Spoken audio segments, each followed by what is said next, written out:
There it is. Day 5, November 18th.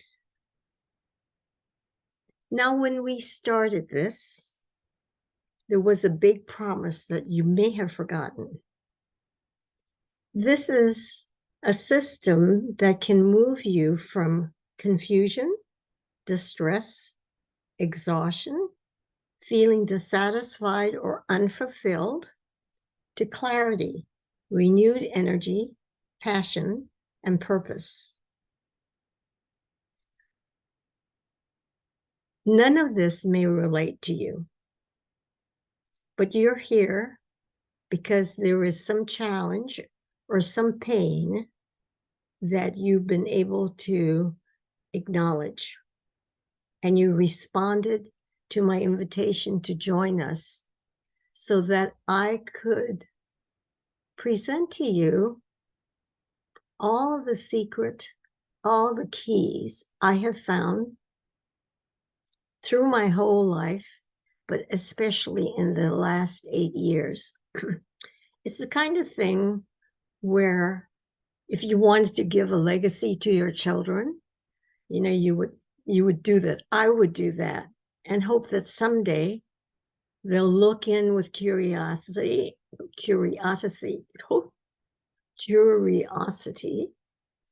and be exposed to what I am talking about today.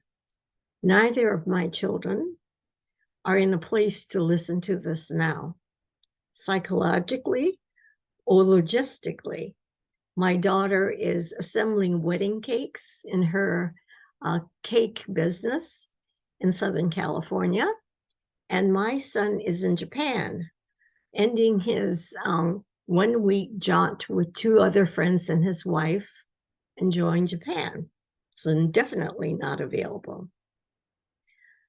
So back to the challenge. You may be challenged, and I hope that even in the course of the last 5 days, you have gotten some clarity, some hope, some renewed energy on your way to passion and purpose. Now, I've also said in the first day that you will learn how what brought you success is the very source of your being stuck and how to release that pattern.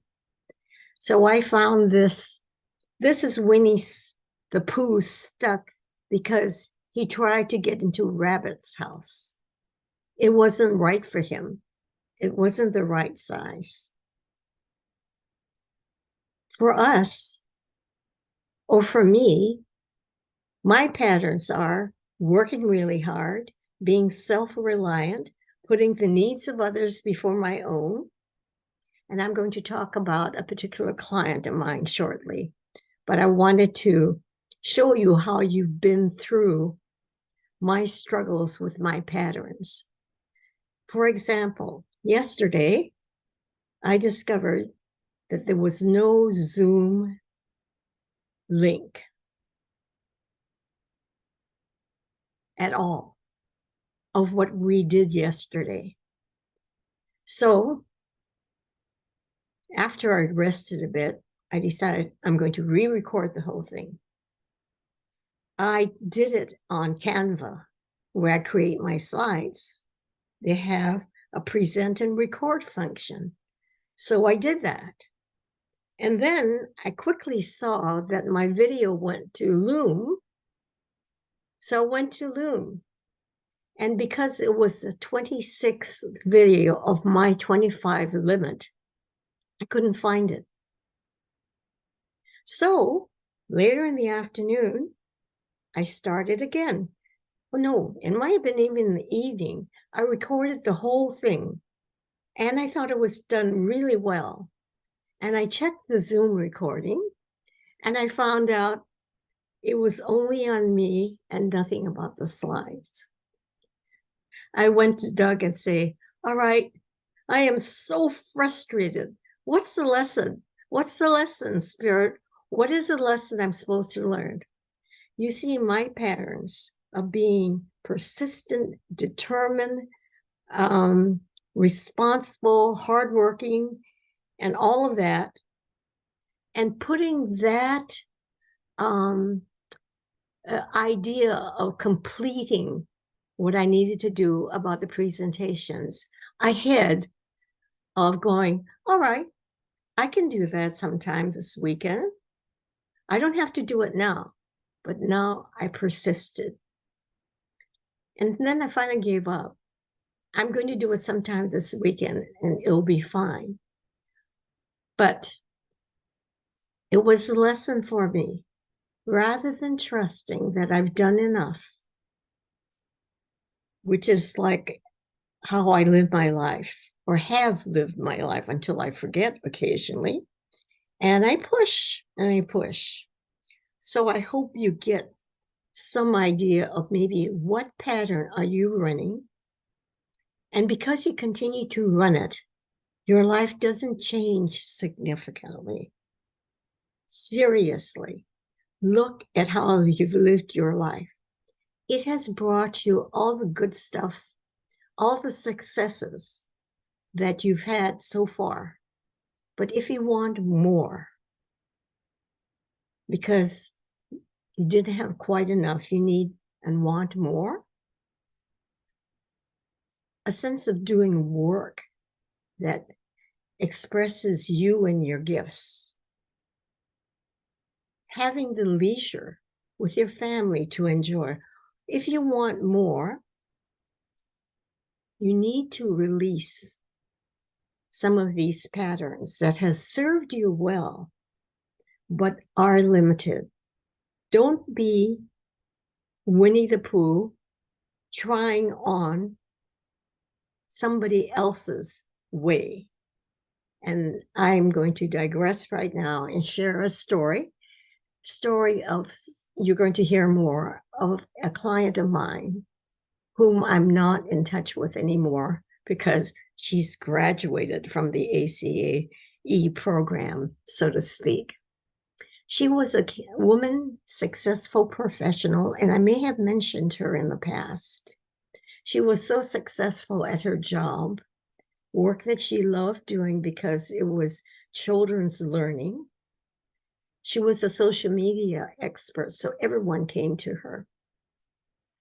There was so much responsibility that she was exhausted, and she'd look at the screen trying to do something routine, and her brain wouldn't cooperate. During the time I saw her, she fell ill for 4 weeks, diagnosed with bronchitis, pneumonia, and things like that. She was in bed.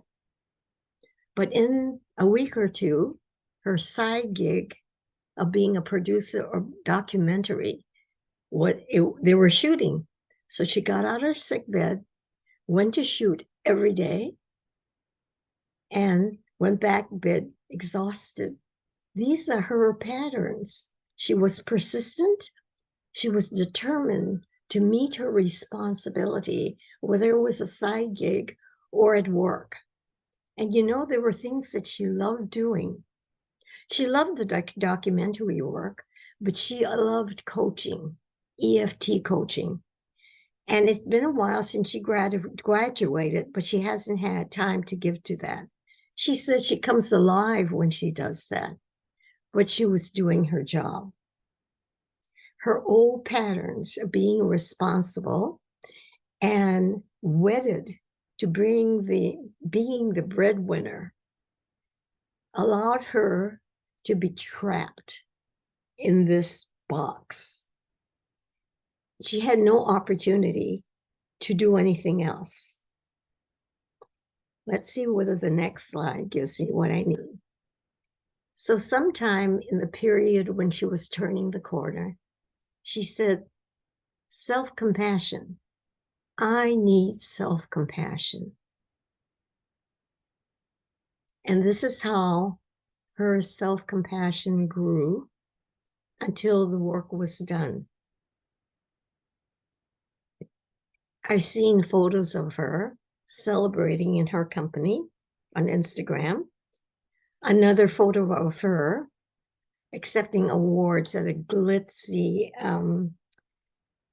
Hollywood-like celebration for the documentary being honored.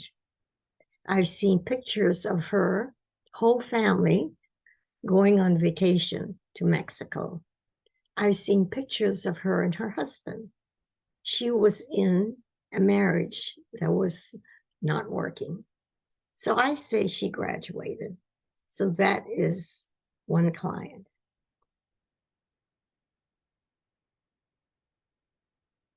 You will recall that I have been stressing awareness. And yesterday, I stressed the idea that you have something in you that is for you, it's your own, and you need to own it and live in it. So, this self compassion is something that my client became aware of, and it became her light. Your awareness, the first A, being aware, is what I want to remind you of. Now, I want to talk about another client who had a minor tantrum, well, major actually, a couple of days ago. She's a client who has been sexually abused since the age of 2 by her live-in grandfather. In all that time, because of the situation, the rage she experienced could never be expressed and was stored in her body. Layers and layers, deep wells of rage that she never got to express. So a couple of days ago, she threw a tantrum. She went downstairs, took up a bat, beat things, expressed herself in that way. And then within 12 hours, I heard from her and she said, I've got to talk to you because miracles are coming my way. And the miracle was that her neighbor, for 8 years being a source of incredible disturbance and noise and dogs and cats and so forth, that it traumatized her. This neighbor she connected with came to the door, and this neighbor befriended her and was with her. And she was, this neighbor could talk about how she held her brother as he was dying from a self-inflicted wound. So on the way back from a walk they had taken, my client blurted out, I am suicidal. So from that on, there was a beautiful bond where this woman and her partner came to her and said, if you ever are that desperate, you've promised me, look me in the eye and promise me you'll contact her, contact us. For her, there was a miracle.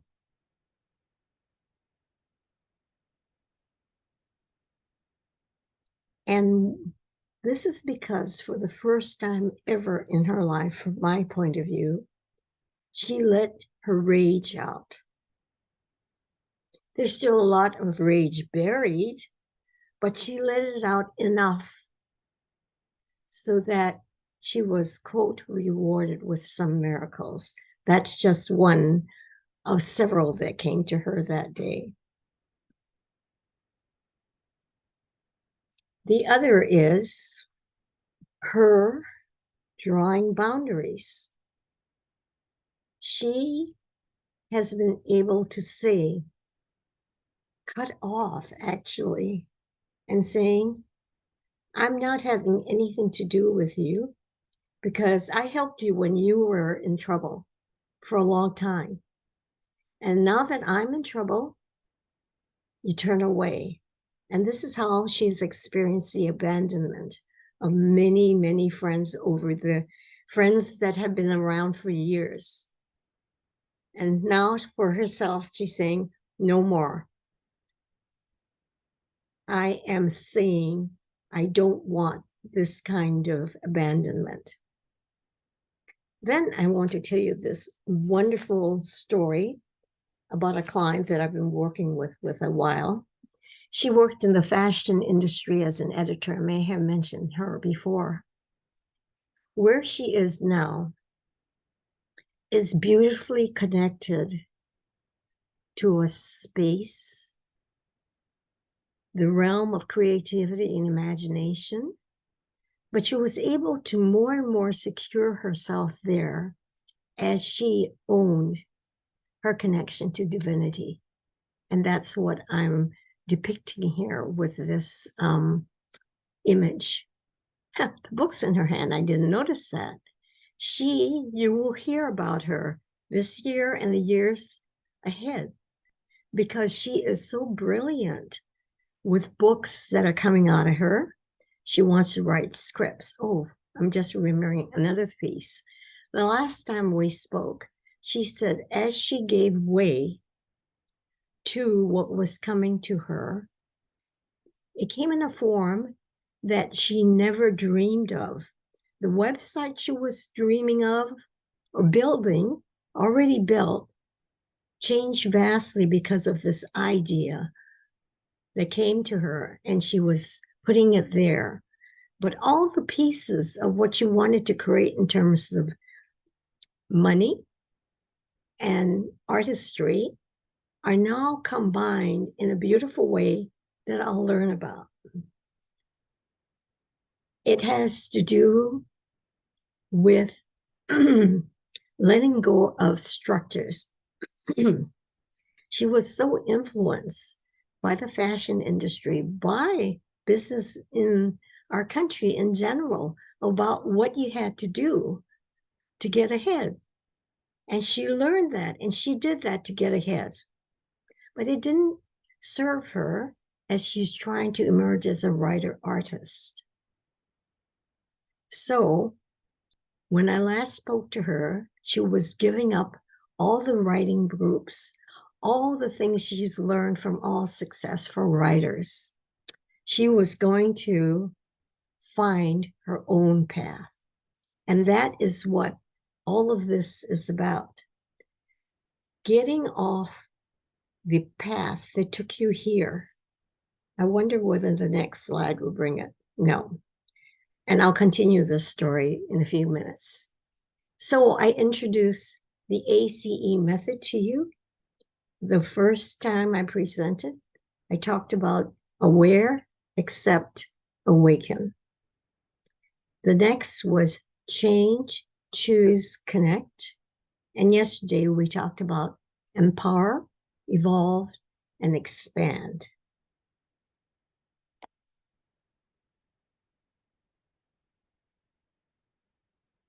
Did you get the message right here? Breathe right now. Take a deep breath. Follow that air inside you. When you do that, the next breath becomes deeper. A greater expansion of your abdomen. More oxygen to feed all the cells of your body. Breathe.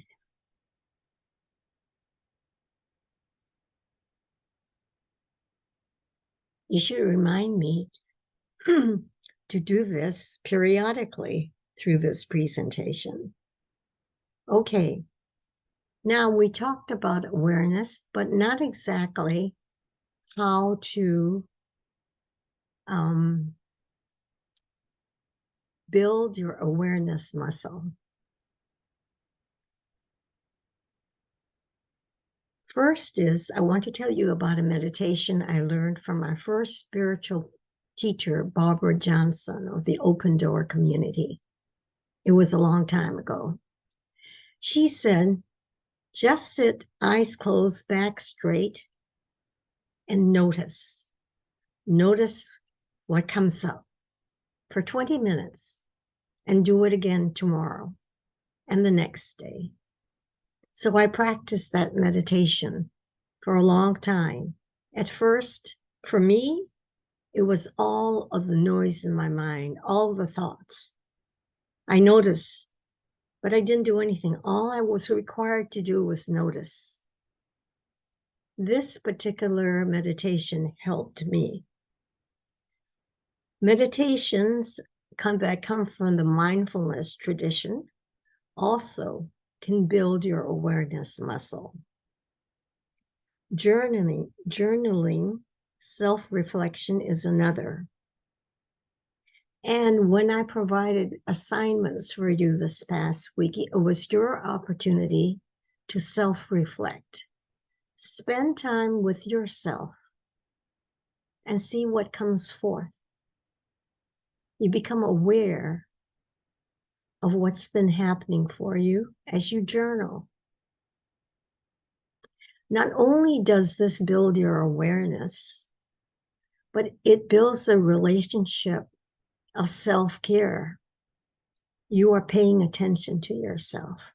So there is much more involved than your writing in a journal.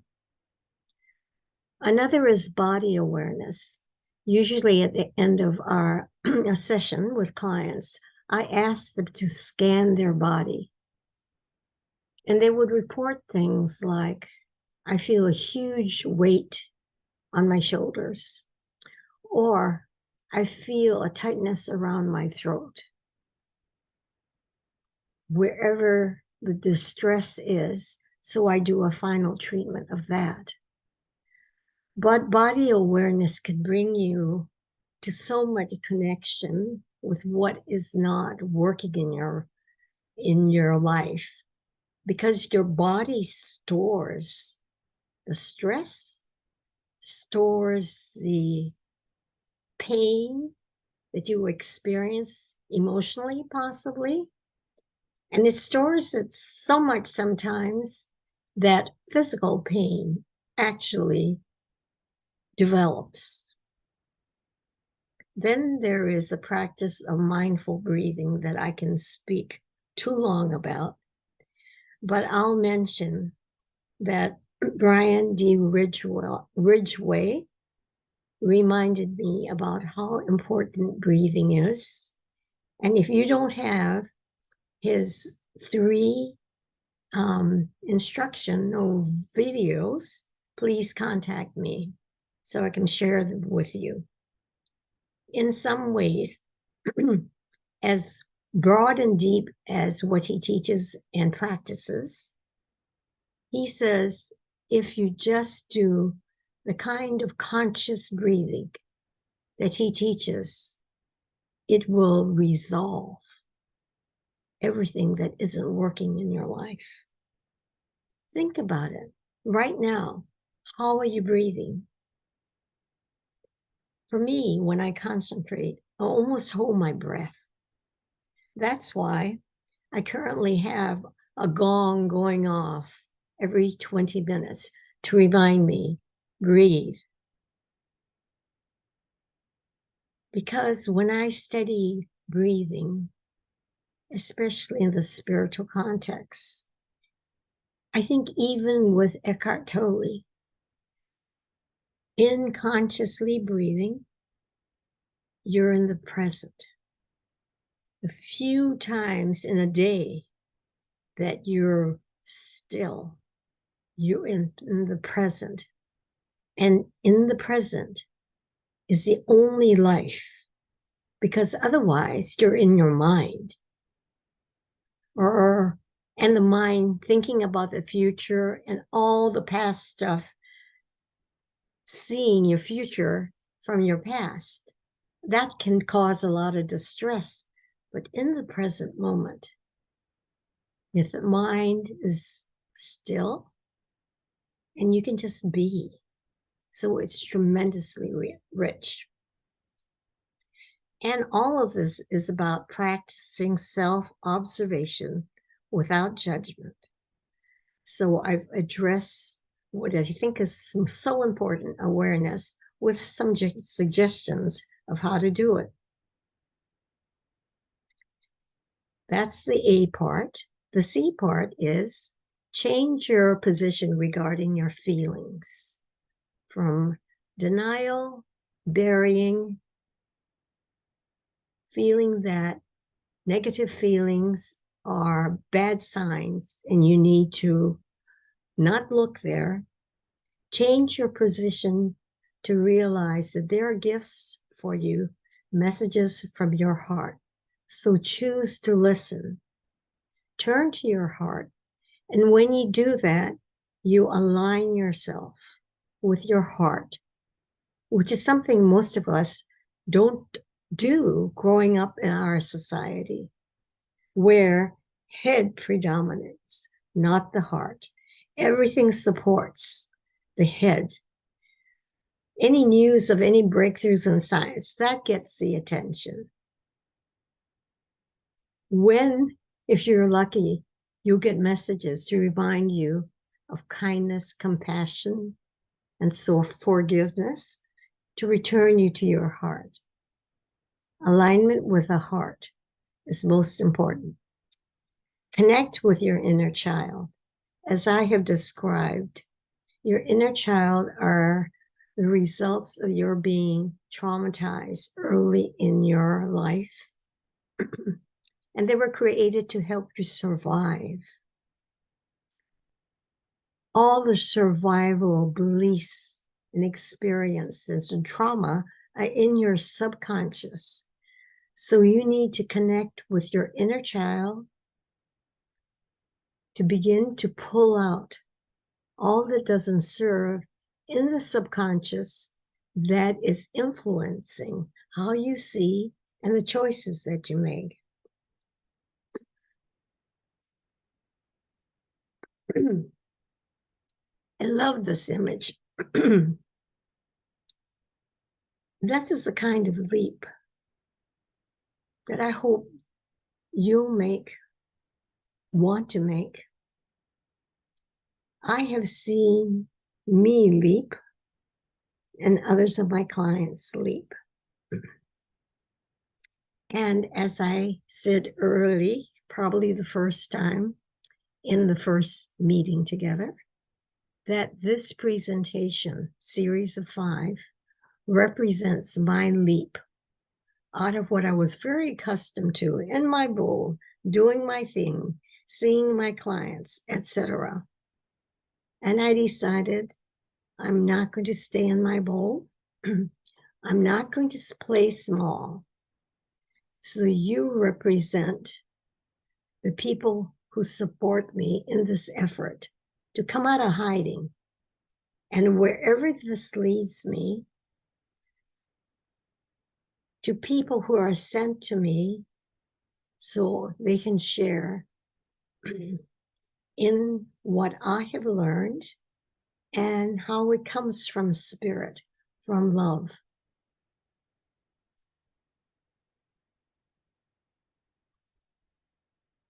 This is another quotation I love from Marianne Williamson, who is a teacher of A Course in Miracles.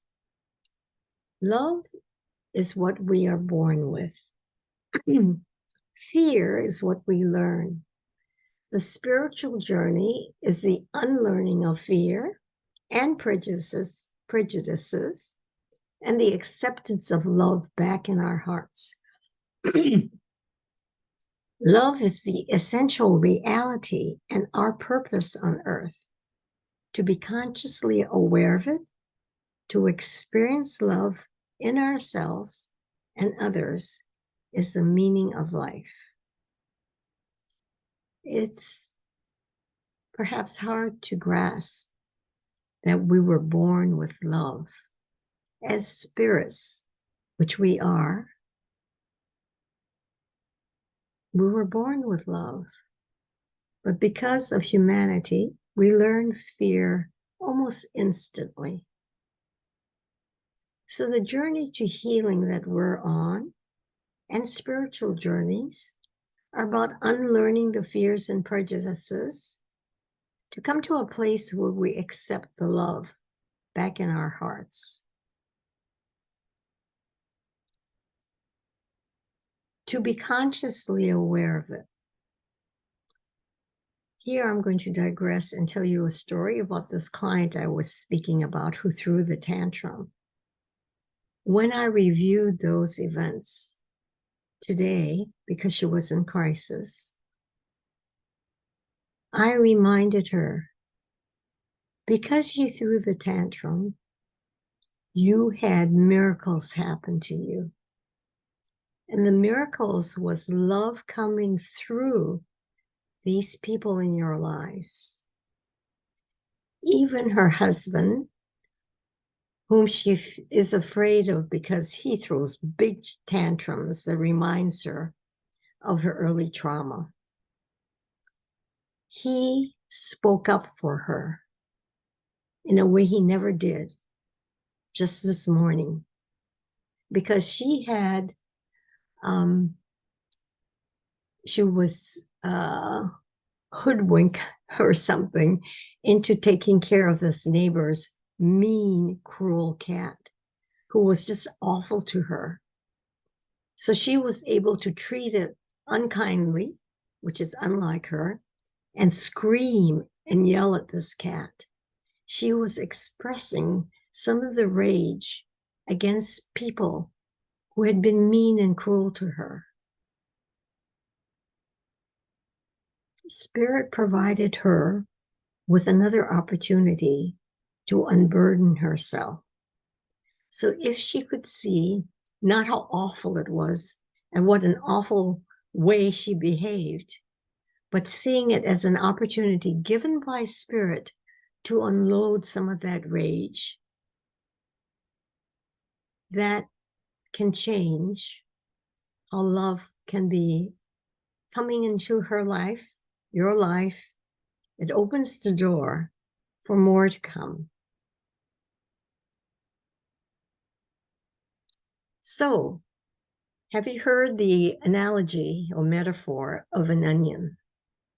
That as we journey on personal development and healing, it seems like we're not getting anywhere, because we always seem to be retracing and meeting issues again and again. And the idea is, yes, it seems that way, but you're just peeling the first layer off, and the next layer, and the next layer, until you get to the core, which is true knowledge or your true self. This morning, talk about an acceptance idea. I was awake too early, but I've learned to accept that Spirit has something to give me in that time. And in the course of how I spent my morning, I came upon the mention of the Velveteen Rabbit, which I still have yet to read. However, the point of this was to say that the child's love for this worn out Velveteen Rabbit brought that inanimate Velveteen Rabbit to life to be a real rabbit. This shows the power of love. This shows the power of love that you can have for the inner children and the love that you can have for yourself. It can transform you to be alive.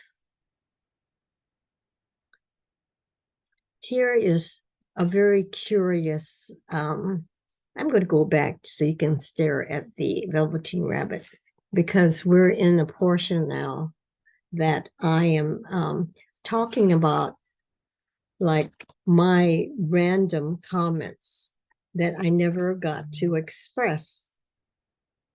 And as I said, that this, like, as this Velveteen Rabbit illustrates, the commitment to heal, to awaken from the dream of the planet, all the boxes we've put ourselves in, or we were put in, to move to inner peace and self-love takes time. Some things may change quickly, Others require constant practice, such as awareness, forgiveness, compassion, and love. So try to remember that when you feel like, oh, this is taking forever. It takes time. The next is the spiral image of the onion, as I talked about. We peel the layers. With the map work we do, we treat one layer of trauma parts, another layer appears. We treat them and we go deeper and deeper. I don't have a quote for this, but I want to read it to you. Somewhere the quotation disappeared. It's from Joseph Campbell. And this is the point. No one's path is your path. Quote, you enter the forest at the darkest point where there is no path. Where there is a way or path, it is someone else's path. You are not on your own path. If you follow someone else's way, you are not going to realize your potential. Think about that. All the paths that people have laid out for you, that's theirs. It's not yours. As Spirit writes over and over again, there are a billion ways to come home to love. Your way is unique. Don't get discouraged. But most of all, don't follow someone else's path. It is not your own. And here's another thing I wish I could talk more about. Treasure your intuition, imagination, and inspiration. I want to share with you how I use inspiration for a long time. I decided I wanted to spend the last few minutes of awakening with someone. So I chose a book called Kitchen Table Wisdom by Rachel Naomi Raymond. And I would read a short chapter every night and feel her presence. And I did that night after night, month after month after month. And then I decided, after rereading it probably, that I needed something else. And she had a different book called Grandfather's Blessings, I think. So I did that for a long time. And then I moved to Byron Katie's 1,000 Names for Joy. I haven't mentioned Byron Katie so far, but she has so much to teach about finding the truth. Anyway, 1,000 Names for Joy, I was with this enlightened woman, awakened woman's spirit, night after night after night. When I read Autobiography of a Yogi when I was 50-ish, while there were things in it that changed how I looked at my beliefs, what I believe was most powerful is what came through the words. It inspired me. I took in the spirit, and that led to turning away from my head to my heart. It's been a long journey since then, but I appreciate more and more inspiration. When I read my books at night and in the morning, I am taking in spirit through the words. The transmission, I give permission for the transmission to come through me. So it's not reading just words in a book or studying XYZ, but it's moving into the realm of mystery where things can be absorbed through transmission, which reminds me about how We are caught up in thinking about the world as solid and how that is Newtonian physics, long ago discredited. And quantum physicists tells us there is nothing solid. You know that, right? Everything is moving from particle to wave all the time. There is nothing solid. But in our dream, everything is solid.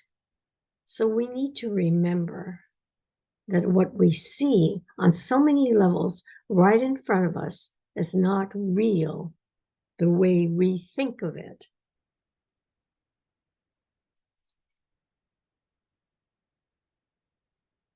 Einstein, the great scientist, says, imagination is more important than knowledge. For knowledge is limited to all we now know and understand, while imagination embraces the entire world and all there ever will be to know and understand. So make space, nurture your imagination.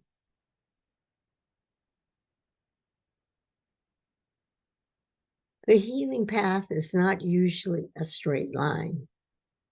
And I'm going to bring in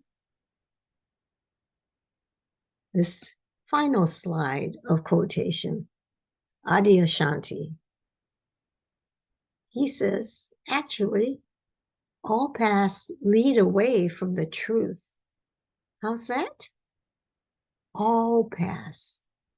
There's no such thing as a path to the truth. The truth's already here. Where are you going? In my quiet voice, I've been suggesting to you that truth is here. Truth is in you. Where are you going?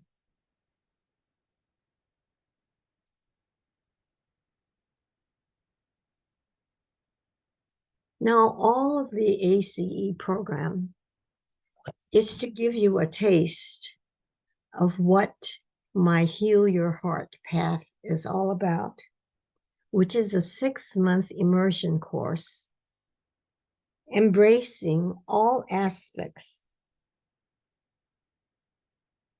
of A.C.E and more.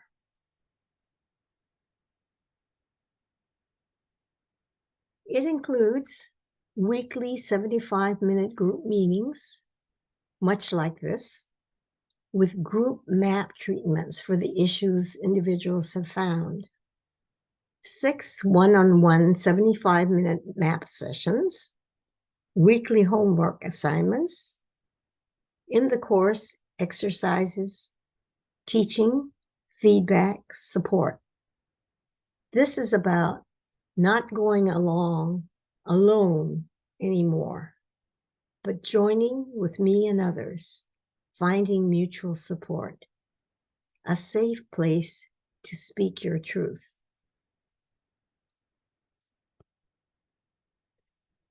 The content of the course, there are 6 modules. The first is Ignite Your Power, which is about facing your emotions.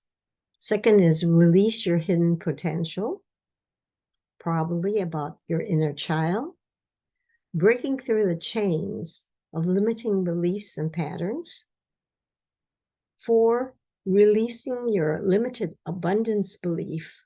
Abundance in terms of money, in terms of maximal enjoyment in all areas of your life, tasting the riches that are possible.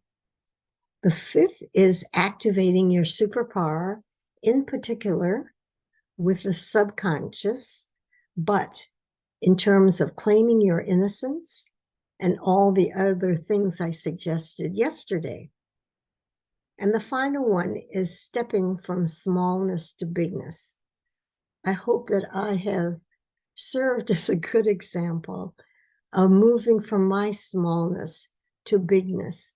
This is about looking at all the inner child experiences that made you want to hide, be invisible, and not be big. I love the work that I'm doing with clients right now, where they're trying to create what they want to have for their career or their profession. I want to just briefly describe two. One I just spoke to yesterday. She was had this idea of a business, and she happily found someone who's doing the same thing. Hasn't been doing it like 6 months for 6 months and has been successful. So she wants to follow in his footsteps. But as she spoke, there were signs that things needed to be healed. One of the things was that as she recounted her childhood, I heard for the first time how she needed to be invisible. She had a mother that worked really hard and had to take care of the family by working. So while she was lovely, she wasn't around. So the young child felt that she didn't exist in her family, just for the time that her mother could be with her or with them, the children. Another incident was she was married to a very successful man who made gobs of money. So she would, for years, go around saying, I am not the wealth builder. I am not the wealth builder, seeing him as the wealth builder. The strength of her saying, I am not the wealth builder, she imprinted in her consciousness. I am statements are very, very powerful.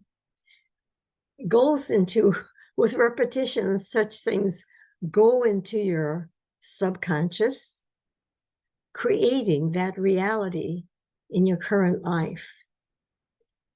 And these needed to be healed, so that she wouldn't have another failed business that as she experienced before.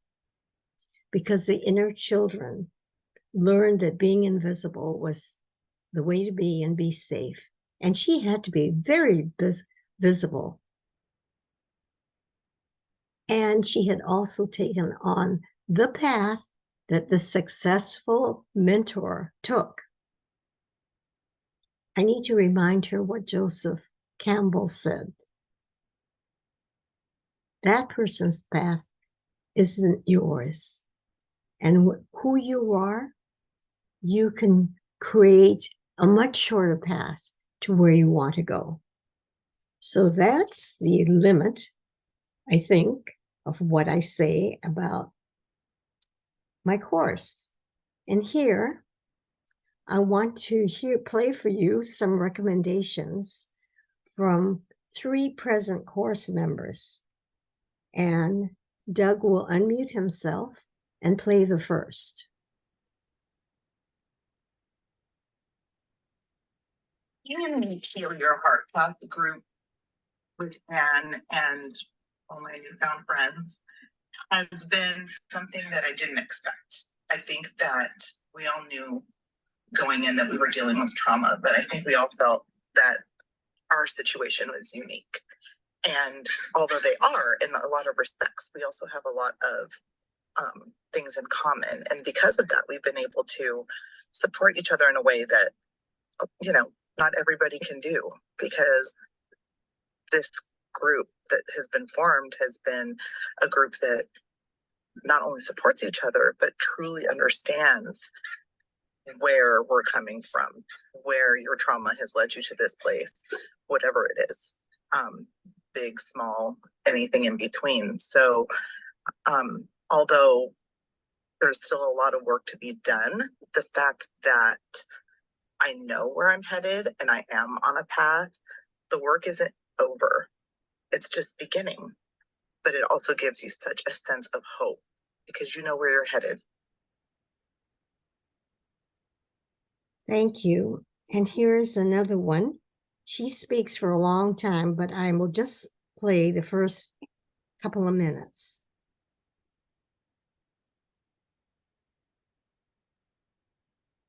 Hi, everyone. This is Lynn Pierre, and I just wanted to take a few minutes to just talk about the impact that from being in the 6-month immersion with Anne and its effects on my life. I remember coming to Anne, and I was in the most heartbreaking situation. And it was very painful. And I remember not sleeping much at night. I remember just really completely with lack of motivation, wanted to give up on life for many reasons. The heartbreak just really triggered a lot of inner wounds that I didn't even know were existing. And I came about it throughout Instagram, from like searching for answers and looking for some truth out there to make me feel better. And it was really one of the greatest decisions I've ever made, or because I found her just from scrolling on Instagram, and immediately I booked a session with her. And from that session on, we had a few more sessions, and every session after that I just started feeling so much better, because we started uncovering a bunch of unhealed wounds that just were just being repressed from my childhood.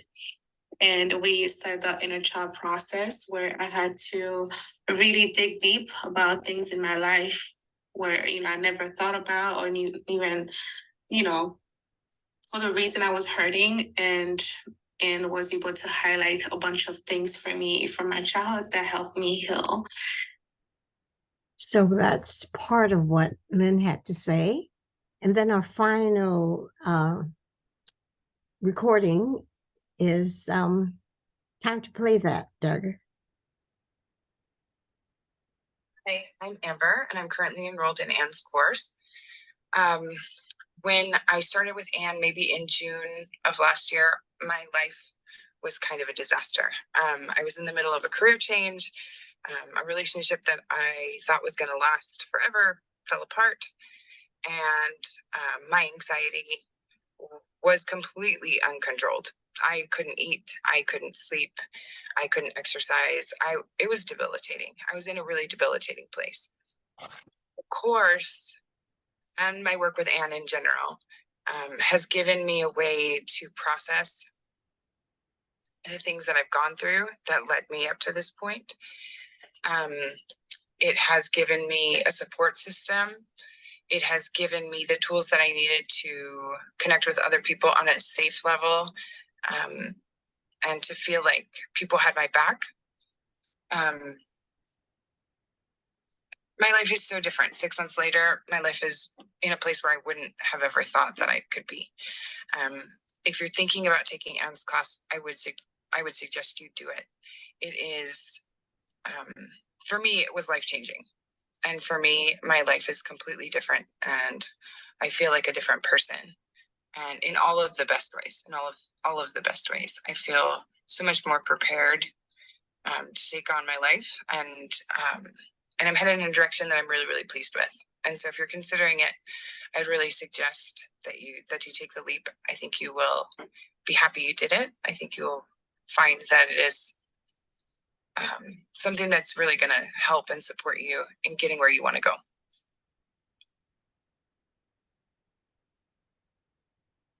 Last quotation. What we appreciate, we activate within by resonating with it. What we are grateful for, we increase through empowering it. Appreciation and gratitude jointly heighten our capacity to receive. I appreciate all of you for being here with me, some of you every day of the week. And those who listen to this recorded collection, I believe that you are here listening to this material for a reason, whether it is to join me in the next course or somehow connect with me to see what services I can provide. Regardless, I hope that you have gained from what you have heard, taken seeds, or maybe not knowing there are seeds that will actually grow in you to flower, to bring you to empowerment. So, thank you all very much. What next? I've recorded this short segment, not part of the original 5th day, to talk about how you might work with me. Of course, there's the one-on-one session, which I do and have done for a few years now. So you can book one session or buy a package of 3 or a 10-month commitment. However, in order to understand the challenges and to talk with you personally, I encourage a discovery session where we can become acquainted. I have a Calendly link for you to schedule a discovery session with me. So apart from the one-on-one work, I have another course that I run for 5 weeks that I can describe to you and tell you about. If you are open to the 6-month commitment, want more of your questions answered, again, book a discovery call with me so we can talk about your circumstances and how my 75-minute one-on-one sessions can meet your needs, or whether you are wanting the 6-month immersion experience, but are not sure how you would pay for it. So we can talk about payment arrangements as well as whether a scholarship would be appropriate for you. So these are the ways in which I would like to be of help to you. So reach out to me if anything I said wasn't clear and you want to learn more. Thank you for being with me.